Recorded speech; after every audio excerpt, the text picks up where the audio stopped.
ቲክቶከር ጃኒ ገብሩ ዛሬ ሰኞ ሰኔ 2 ቀን 2017 ዓመተ ምህረት በድሬዳዋ ከተማ በሚገኝ ፍርድ ቤት ቀረበች። እንዴ ይሄ ማትሳስ ተማሪ አይደል እንዴ ያደደበኝ?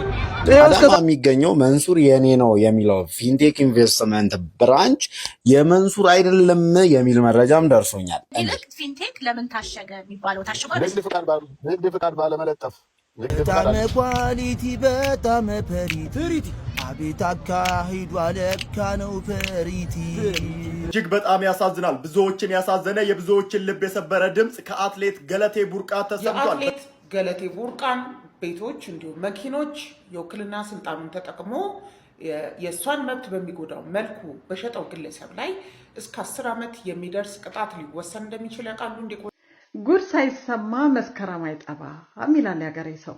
እንግዲህ ምን አለች? እንደ ማንኛውም ኢትዮጵያዊ የራሴንም የቤተሰቤንም ህይወት ለመቀየር ነበረ በስደት አውስትራሊያ የሄድኩት። ሰላም ጤና ፍቅር ገንዘብ ይስጥልኝ ውድ ያገሬ ልጆች እንዴት ናችሁ?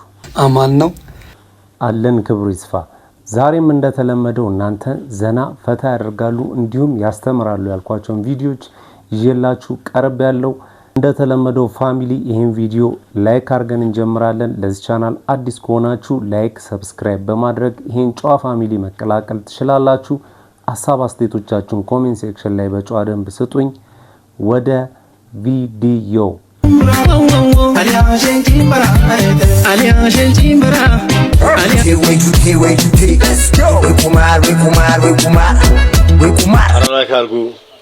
ላይክ አድርጉ። ጉድ ሳይሰማ መስከረም አይጠባ ይላል ያገሬ ሰው። እንግዲህ ምን አለች? እንደ ማንኛውም ኢትዮጵያዊ የራሴንም የቤተሰቤንም ህይወት ለመቀየር ነበረ በስደት አውስትራሊያ የሄድኩት። ኑሮ በአውስትራሊያ ከባድ ነው። የምሰራው ለ16 ሰዓት ነው። እንግዲህ ህይወትን ለማሸነፍ ደፋ ቀና ስል ነበር አንዱ በስልክ እየደወለ አላስቀምጥ ያለኝ። እንግዲህ ፍላጎት ስላልነበረኝ ችላ እለው ነበረ። ነገር ግን በጣም ይደውላል አለች። እንግዲህ እስቲ እድል ልስጠው ብዬ ነበር አንድ ቀን ሃሎ ብዬ ስልኩን ያነሳሁት እና እንደሚወደኝ ሊያገኘኝ እንደሚፈልግ ነገረኝ። እንግዲህ አሁንም ፍላጎት ስላልነበረኝ ችላ አልኩት። ነገር ግን ስልክ ድወላው አላስቀምጥ ሲለኝ እድል ሰጠሁትና አገኘሁት። እየተገናኘን እያወራን ነበር። ድንገት የፍቅር ጥያቄ አቀረበልኝ። እንግዲህ ይህ ሰው ቢጠናበት ነው በእውነት ቢያፈቅረኝ ነው በዚህ ልክ ሳይታክት ስልክ የደወለው በሚል እድል ሰጠሁት። እንግዲህ የፍቅር ቄጤማችንን መቀነጣጠሳችንን ተያያዝ ነው አለች። እንግዲህ ይበንዲ እንዳለ ደግሞ ድንገት እንድንጋባ ጠየቀኝ። እንግዲህ አውስትራሊያ ሀገር እማቀው ሰው የለም፣ ዘመድ አዝማድ የለኝም፣ ቤተሰብ የለኝም በሚል ሰርግ ማድረጉን ትቼ አጠር መጠን ባለ ቀለበት ስነ ስርዓት ወደ አንድ ቤት ሙቭ አደረግን። አብረን መኖር ጀመርን። እንግዲህ አብረን መኖር እንደጀመርን ደግሞ እንዳረግዝ ጥያቄውን ማንሳት ጀመረ። ይጎተቁተኝ ጀመር። በሱም ጥያቄ መሰረት አረገዝኩኝ። እንግዲህ እንደ ሴቱ ወግ ማድረግ ይደርሰኛል ብዬ በደስታ አንስቶ ያሽከረክረኛል። ወይንም ደግሞ ወጣ ብሎ ኬክ፣ አበባ ወይ ሻምፓኝ ገዝቶ ሴሌብሬት እናደርጋለን ብዬ ስጠብቅ ማርገዜን ሲሰማ ያ እንዳረግዝ የጎተጎተኝ ያፈቀረኝ ሰው ጠላታችሁ እልም ብሎ ይጥፋ እልም ብሎ ጠፋ፣ ዲሳፒር አደረገ። በጣም ደነገጥኩኝ፣ አዘንኩኝ። ፍለጋዬን ጀመርኩ። በቄስ በመነኩሴ በሚያውቁት ሰዎች በሽማግሌ አስፈለግኩት።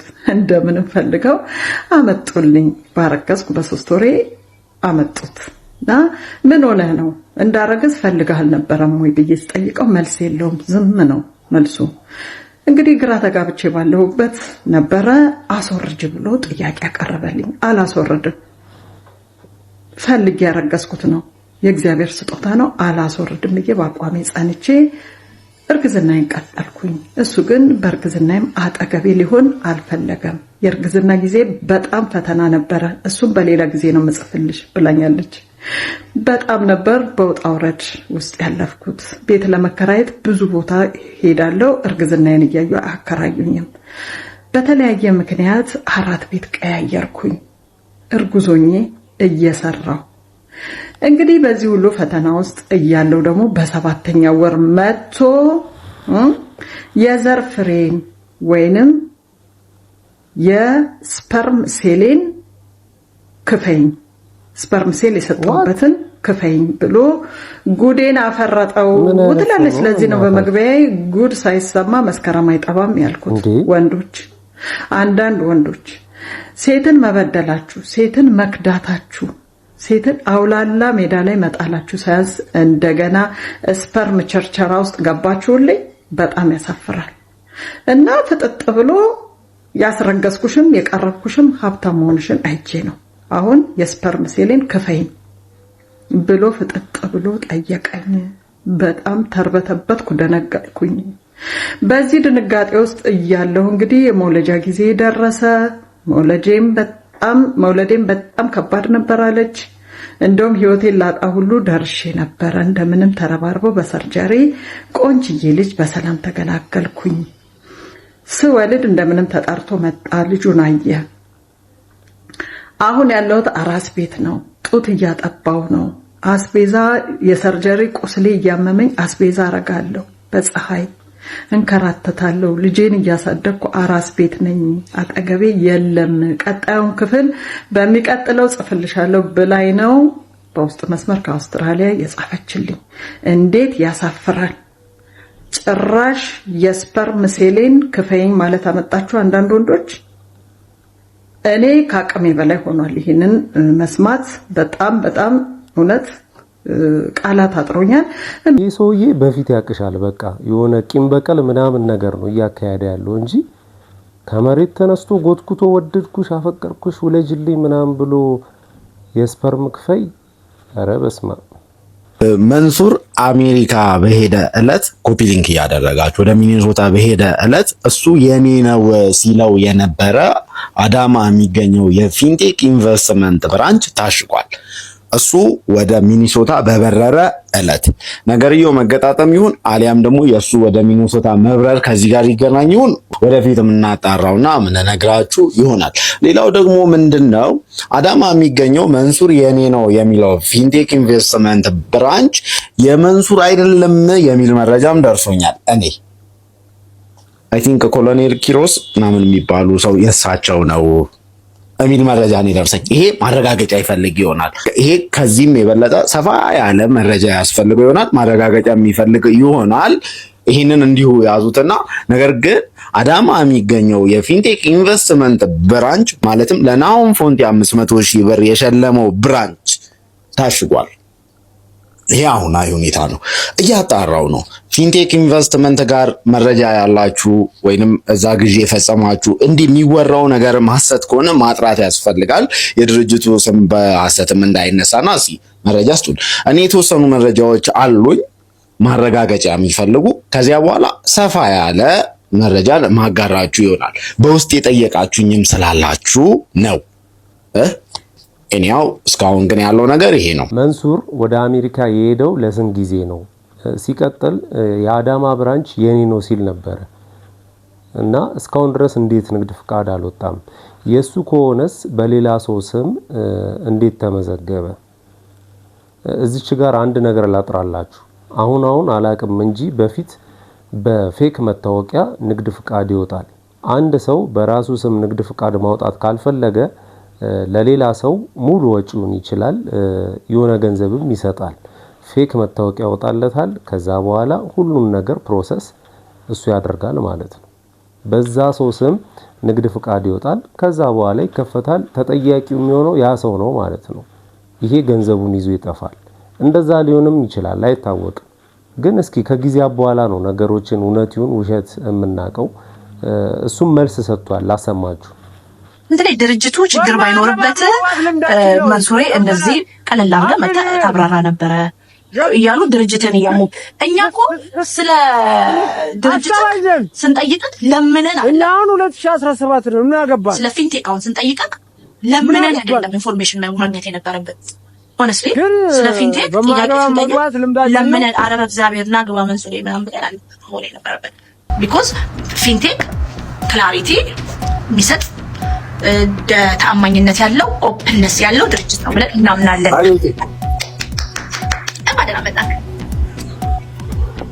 ጥሩ አይደለሽም ባይነጥሯል ሶሪ ቱ ሴይ ዛት ሲሪየስ በጣም ስለምወድሽ ነው። ገባሽ? ልጁ በዛ ደረጃ እንደዛ ሲያወራ አንድ ቀን ኮሜንት እንኳን አላረኩለትም። ቁርሱን በልቶ ምሳውን የማይደግም አንድ ተራ ሰው ጻፈ፣ ተናገረ። አይ ሬዲ ደው አንቺ ግብር ስላለኝ ሪፖስት ማድረግ ይችላል። ምሳዬን ማልደግም ዳይት ላይ ያለው ወፍራም አሜሪካዊት ነኝ። ግን የኛ ማህበረሰብ ኢትዮጵያዊ ህዝብ ደግሞ በጣም ደሃ ማህበረሰብ ውስጥ የወጣ ሰዎች ስለሆነ የሰው ልጅ እንደዛ ይሰማል። ግን አሁን እኔ ስድቡ ላይ ፎከስ ከማድረግ ይልቅ ፊንቴክ ለምን ታሸገ የሚባለው ታሽጓል። ንግድ ፍቃድ ባለመለጠፍ ንግድ ፍቃድ አልለጠፍንም። ፕሮሰስ ላይ ነን። ገና እኮ 15 ቀን አልሞላውም። ወር ቢሆነው ነው ንግድ ፍቃድ አልለጠፍንም።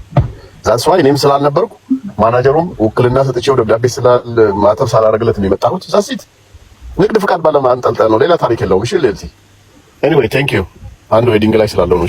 እሺ አመሰግናለሁ። እንግዲህ ነገ ደግሞ ንግድ ፍቃድ ለጥፏል አልተለጠፈም ዋይ ቢባለው እኔ ደግሞ ነገ እሰራለሁ። እኔ ግን ጥሩ ሰው አይደለሽ መባል ሴት አይደለሁም። እኔ በጣም ጥሩ ሰው እኔ መንሱሬ የምትሰማኝ ከሆነ መጥፎ ሰው ነሽ፣ ጥሩ ሰው አይደለሽም ምናምን ፕሩቭ አያደርግም። ለምን ፊንቴክ ታሸገ አልታሸገ ፕሩቭ አያደርግም። አንተ ድርጅትን ፕሮቴክት ከማድረግ ይልቅ ሱር የወሰነው የኦነር ኦፍ ለምን ታሸገ መንሱር እንዳለኝ የንግድ ፍቃዳቸውን ስላለጠፉ ስላልሰቀሉ የንግድ ፍቃድ ስለሌላቸው የታሸጉ የሚባል ነገር ኢንፎርሜሽን መጥቷል። ነገ ደግሞ ሌላ ምን እንሰማ እንችላለን። እውነትም ሊሆን ይችላል። ነገ ደግሞ ምን ደርስበት ነገር ይሆናል። ግን ፊንቴክ ለምን ታሸገ ብዬ ስለጠየቅኩኝ እኔ መጥፎ ሰው ነሽ ልባል አይገባም። መንሱር እኔ ጥሩ ሰው ነኝ። መጥፎ ላይክ ጥሩነት ምንድነው ማለት ዴፊኒሽኑም ራሱ አይ ቲንክ አንደርስታንድ ያደረኩ አይመስለኝም። መንሱሬ ያለ ንግድ ፍቃድ እንዴት ከባንኮች ጋር ንግድ ጥምረት ፈጠረ? ያስ 1 ቢሊዮን ብር ነው እኮ ሎን የተሰጣቸው የሰማነው ደግሞ መንሱሬ። ሶ ያንን ንግድ መጀመሪያ አይ ቲንክ ንግድ ፍቃድ ያስፈልጋል አይደለ? ለመነገድ መኪናም ለማስገባት ጋይስ እስቲ አይምሮአችን እንስራ። እስቲ ለመንሱር ሼር አድርጉለት። እውነትን ነው። ቴንክ ዩ ፓስተር። ሶ መኪና ለማስገቢያ ደግሞ ሎን ምናምን ለመጨረስ ንግድ ፍቃድ ያስፈልጋል አይደለ እንዴ? ያለ ንግድ ፍቃድ እንዴት መኪና ይገባል? እንዴት ለመኪና ማስገቢያው ደግሞ 1 ቢሊዮን ብር መንግስት መንግስት መልስላለሁ ብለክ ነው ብሩ አይደለ? ሶ በምን ንግድ ፍቃድ በምን ፔፐር ወርክ ነው የ1 ቢሊዮን ብር ሎኑን የተቀበሉት? 1 2 ደግሞ በምን ፔፐር ወርክ ነው መኪና እንዲያስገቡ እንዲያከፋፍሉ የተፈቀደላቸው? ሲጀመር ይሄንም ያለ ካምፓኒ ጉዳይ አስፈጻሚ ኖሯል። ጉዳይ አስፈጻሚ እንኳን ባይኖረው ንግድ ፍቃድ ለማውጣት በጣም ሲምፕል ነው። ለመዝጋት ነው ከባድ። ለማውጣት ምንድነው የሚያስፈልገው? ቢሮ ስትከራዩ የዛን ኪራይ ውል ይዛችሁ ትሄዳላችሁ። ቲን ነምበር ታወጣላችሁ። ከዛ በኋላ ንግድ ፍቃድ ማውጣት ነው። በጣም ሲምፕል ነው። ከላይ ምን ይላል? ፊንቴክ ኢንቨስትመንት። አልተሳሳትኩም። ፊንቴክ ኢንቨስትመንት። ከታች ምን ይላል? አንብብልኛ። ታሽጓል። አንብብልኛ። እኔ ምን አልኩ? ተጠንቀቁ። yes ይሄ እንግዲህ መንሱር ጀማልና ናሆም ፎንቴ ዱለች ዳለቻ ነው ዱለቻ ነው የሚሉት ብለውኛል። ሲሻላለሙበት የነበረ ነው። ዛሬ ምን እንላለን? ገንዘባችሁን ከመስጠታችሁ በፊት ተጠንቀቁ። እንደዚህ አይነት ነገሮች በሪል ስቴትም አለ። ከዚህ በፊትም የሆነ ታክሲ ነው የሆነ ታክሲ ብቻ እንዲያረጋላችኋለሁ ብሎ የብዙዎችን ብር ይዞ ጠፍቷል። መንግስት ለምን እንደዚህ አይነት ነገሮችን ችላ እንደሚል አይገባኝም። ይሄ ነገር ብዙ ተደጋገመ። በሪል ስቴት በመኪና ህዝቡ በጣም ነው የታጠበው። ይሄ ቅርብ ጊዜ ምን ነበር እንደው ቢጂአይን ገዝቻለሁ ምናምን ብሎ በ1.3 አፓርታማ ልስጣችሁ ያለ እሱም ይኸው እስካሁን ድረስ ጸጥ ነው የተባለውና ለምን ህዝቡ እስኪጎዳ እንደሚጠብቅ አላቅም። መንግስት ቅድሚያ ፕሮቴክት ማድረግ ያለበት መንግስት ነው። ህዝቡ የተሻለ ነገር አገኛለሁ ብሎ ነው እንግዲህ የሰራበትን የሚሰጠውና በአንድ ጊዜ መክሰር በጣም ከባድ ነገር ነው። የኔ መጣው አባ ዩኤስኤ ምን ስቴት? ፖላንድ yes ፖላንድ የሚኖረው ኮርሜ ነው። yes ሃሌሉያ አቸራሎ አካኒ ፌዲስ ኢዴቬካሩዳና አንድ ሰው ጮሆ እዚህ ጋር አበሪ ባላ ከየት ነው የመጣው ወንድሜ? ከዩኤስኤ ከየት ስቴት? ፖላንድ የሚባል ስቴት አለ። እኔ ለመጀመሪያ ጊዜ ነው የሰማሁት እግዚአብሔር ሚን ደሞ ናቷ በራዘይ አንዷ በዚህ መጣይ ደሞ በዚህ መጣች በጣም ኳሊቲ በጣም ፐሪቲ አቤት አካሂዷ ለካ ነው ፐሪቲ ደሞ በጣም ፐሪቲ ደሞ በጣም ኳሊቲ አለባበሷ የሷ በሺቲ በቋ ኳሊቲ ደሞ ኳሊቲ ዲጄ ሉና በጣም ፐሪቲ በጣም ኳሊቲ አለባበሶቿ እዛው ላይ ፐሪቲ ናቷይ ንገረት በቋና ኳሊቲ ገሪያዝ በጣም ኳሊቲ በጣም ፐሪቲ ይመቻችሁ። መነጽር ለምንድን ነው የማትቀይረው? ሁሌ ነቆሸ መጥር ነው የምታደርገው። ለምንድን ነው? በሰላም ነው? ለምን ቀይረዋለሁ? ማት መነጽር ነው ያለኝ። እስቲ አሳይ። በነገራችን ላይ ኮሎኔል ታታ ይባላል። የሀዲያ ጸጥታ አስከባሪ ነኝ። ቶ ይሄንን ማይም እናንተ ገና ሰለጠናችሁ። ወረረ ሰልጥን መጀመር አይመቸውም። ሞጣ እንደዚህ ነገር እጅግ በጣም ያሳዝናል። ብዙዎችን ያሳዘነ የብዙዎችን ልብ የሰበረ ድምጽ ከአትሌት ገለቴ ቡርቃ ተሰምቷል። በትናንትናው ዕለትም በገመዳ ሾው ላይ የቀረበችው አትሌት ገለቴ ቡርቃ ሙሉ በሙሉ ንብረቷን በባለቤቷ መዘረፏን ገልጻለች።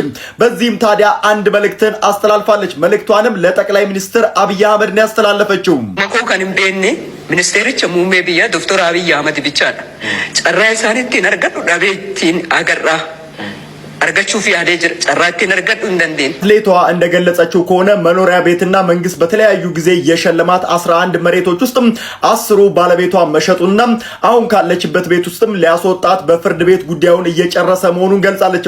ካሏት 5 መኪኖችም 4 መኪኖችን ባለቤቷ መሸጡንም የገለጸችው በአሁኑ ወቅት ልምምድ አቁማ በፍርሃት ለአንድ ዓመት ከቤት ሳትወጣ መቀመጧን ተናግራለች። ጠቅላይ ሚኒስትር አብይ አህመድ ምላሽ ይስጠኝም ብላለች።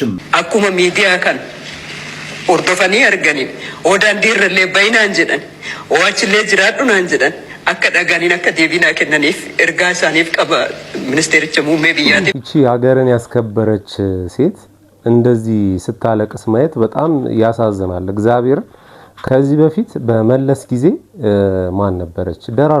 ደራርቱ በባለቤቷ እንደዚህ ሆና ነበር መሰለኝና መለስ ነው ሁሉንም ነገር ያስመለሰላት። ከተሳሳትኩ አርሙኝ ግን በጣም ነው የምታሳዝነው ገለቴ።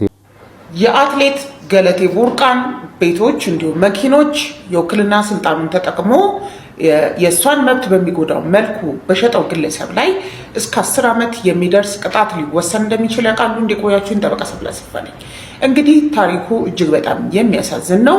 እንደሰማችሁት አትሌት ገለቴ ቡርቃ ባለቤቷን አምና ወክላ ለውድድር በሄደችበት ሰዓት ከነበራት 11 ቤት 10 ከ5 መኪኖች 4ቱን ሽጦባት ምንም እንዳላገኘችና በጣም እንደተጎዳች ገልጻለች። እሱ በውክልና ስልጣኑ ንብረቱን የማስተላለፍ የመሸጥ የመለወጥ ስልጣን ተሰጥቶት የነበረ ቢሆንም እሷ በገለጸችው መልኩ የወካዩን መብት በሚጎዳ አግባብ ሆን ብሎ ራሱን ለማበልጸግ ስትወክለው ካሳደረች እምነት በተቃራኒው በመንቀሳቀስ የንብረት ጥቅሟን በሚጎዳ መልኩ ራሱን በሚያበለጽግ መልኩ መንቀሳቀሱ የውክልና ስልጣን ባለበትም ሁኔታ የወካዩን የንብረት መብት ሚስ ማኔጅ በማድረግ ሊቀጣ እንደሚችል በኢፌዴሪ ወንጀል ሕግ 702/703 ተመልክቷል። ከዚህ አንጻር የወንጀል ቅሬታ ቢቀርብበት ይህ ግለሰብ እስከ 10 ዓመት ድረስ በእስር ሊቀጣ የሚችል ይሆናል። እኔ ቢቀጣ ደስ ይለኛል። ለምን ይቺ ልጅ ለፍታ ጥራ ግራ ያመጣችው ገንዘብ ነው፣ አገርንም አስከብራለች። ግን ራሷ ፈቅዳ ወዳ በውልና ማስረጃ ውክልና መሸጥ መለወጥ ይችላል ብላ ሰጥታው ነው የሸጠው አይደለ? ሽጥ ብላይ ነው ለእንደዚህ ነገር ተጠቅመናል ቢል ይሄ የራሷ ጥፋት ነው ማለት የሚታሰር አይመስለኝም። እስኪ ስለ ህግ የምታውቁ ሰዎች ኮሜንት ላይ ሀሳብ አስተያየቶቻችሁን ስጡኝ። እንዴ ይሄ ማትስ አስተማሪ አይደል እንዴ? ያደደበኝ ይሄው እስከ ዛሬ ማትስ አልገባም። ምን ይሰራል እዚህ ሰፈር? ሰላም፣ እንዴት አልኩ ወንድሜ? ሰላም፣ እንዴት ነው? አስታወስከኝ? አላስታወስኩም። ይሄ እንዴት እኔን ይረሱኛል? ከኤሌመንተሪ ጀምሮ እየኮረኮሙኝ እንዴ ማትስ አይገባ ማን ቁርቁራ ራስ አጋባ ራስ አንተ ጋቤጣ ራስ እያሉ እንዴት ይረሱኛል? እኔም ቢረሱ ራሴን ይረሱታል። ይሄ ጭንቅላት ይሆናል እንግዲህ። እዚህ አካባቢ ቤት ጠፍቶ ነበረ። እጄ ላይ ጣሉት። የማን ቤት ነው የጠፋቡት? የመምህር አደፍርስ ደጀኔ። አልፈውት መጡ እኮ። እንደዚህ ወደ ኋላ ይመለሱና ራዲካል ይሰራሉ። ከዛ ራዲካል ትንሽ መንገዱን ያካፍሉትና የተወሰነ መንገድ ከዛ አንድ ትንሽ ዳገቷን ማባዛት ይጠበቅበታል። እሷን እንዳባዙ የደልዳላ ሜዳዋን እኩል ይሆናል የሚለው ጋር እኩል ይሆናልን እንዳለፉ ኤክስን ፈልጓል። ኤክስን እኛ ስንት ዓመት ኤክስን ፈለግን አይደል? ኤክስን ደግሞ ዛሬ ሰው ፈልጓታል። አይሻልም?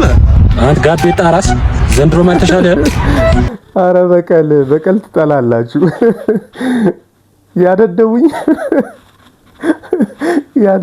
ግን ያሬድ ይመች።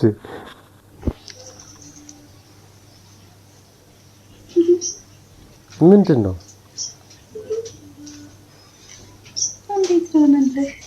እንዴት ልሆነልህ? እንዴ ምን እየሆኑ ነው? ወንድምና እናት አይመስሉ? የውኛ ሰፈር ቻይና በቆሎ መሸጥ ጀምራለች።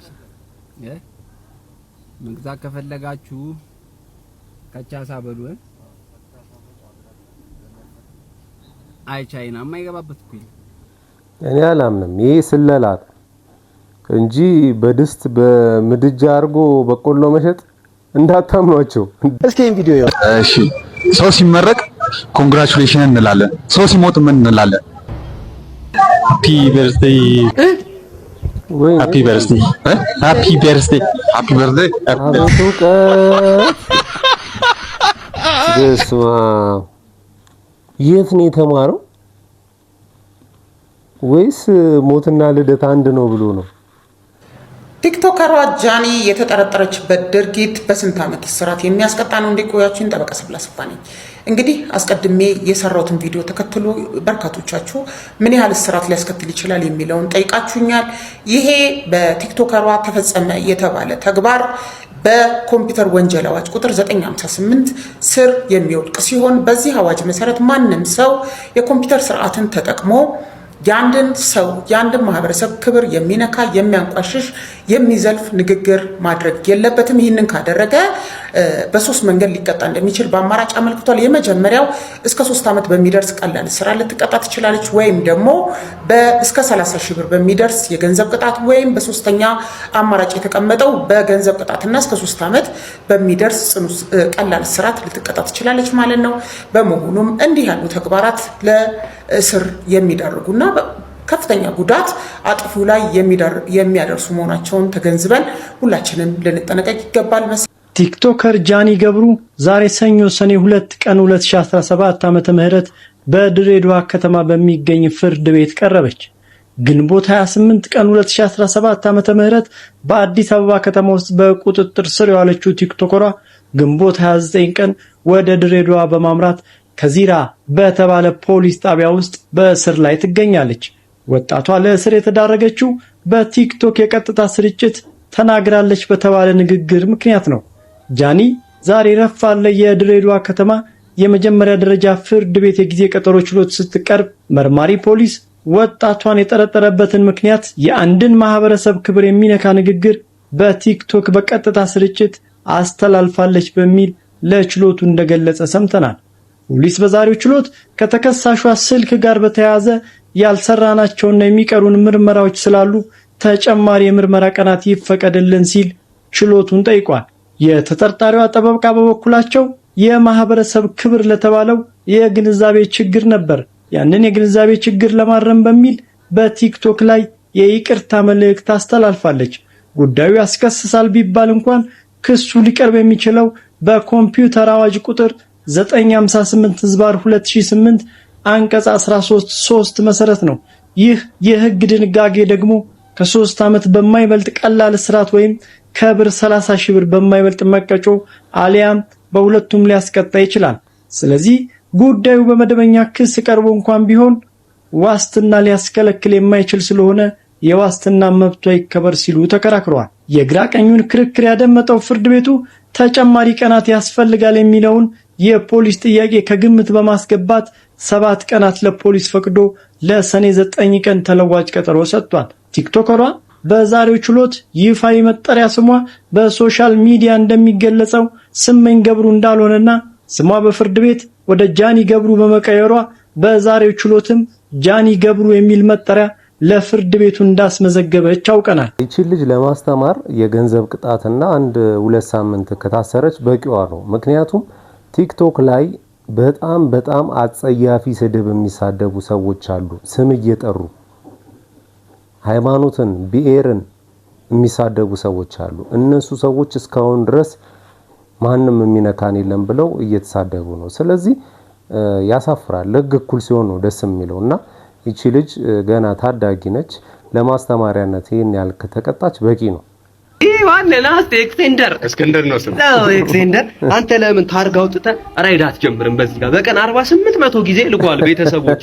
እመነኝ እዚህ ሰፈር አንተ ያረገጥከው አንድ ፍሬ ኮብልስቶን ድንጋይ ከተገኘ እኔ ልቀጣ እያልኩ ነው። አሁን እዚህ ይላኩኛ ቤተሰቦች አረ ጉረኛ አንተ ጉረኛ ያጎት ጉረኛ ጧት በዚህ ጋር ሲያልፍ እኔን እያየ ባሽሙር መሆኑ ነው። በሱ ቤት የሚያጠግብ እንጀራ ከምጣዱ ያስታውቃል።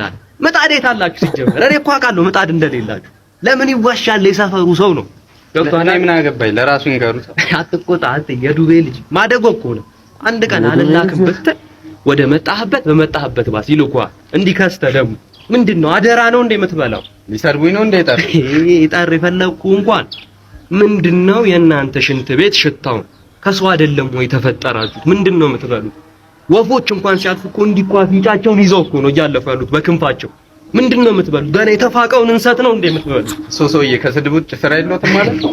ስራዬንማ አይወልም ሁሉም ያውቀዋል። ተሟሙች የሬዲዮ ጣቢያ በከፍት የዚህ ሰፈር ሰው ጥንቁልናውን ያሰራብኝ። አቤ ከቤ ካሰላ እንኳን የኮራው እኔ ሬዲዮ ጣቢያ ላይ ለመደወል አንድ ቀን ሳይደውል እሰይ እንኳን ከሰሩ ዞር በልልኝ አንተ የዱቤ ልጅ የሰው ነፃ ዲሊ የዱቤ ልጅ ግን ስድብ። እሺ የኔ አያቴ ስም ማለት ነው ዱቤ ነውና ቆይ ስም ጠፍቶ ነው ዱቤ? ኧረ ተው ስም አውጡ። ለማንኛውም ማይ ፋሚሊ ለዛሬ ያስኩላችሁ ቪዲዮ ይሄንን ይመስል ነበረ። እንደወደዳችሁት ምንም ጥርጥር የለኝም። ሌላ ጊዜ በተሻለ ቪዲዮ እስከምንገናኝ ድረስ ማጣት አያገኛችሁ፣ ማግኘት አይለፋችሁ። ሰላም ሁኑልኝ።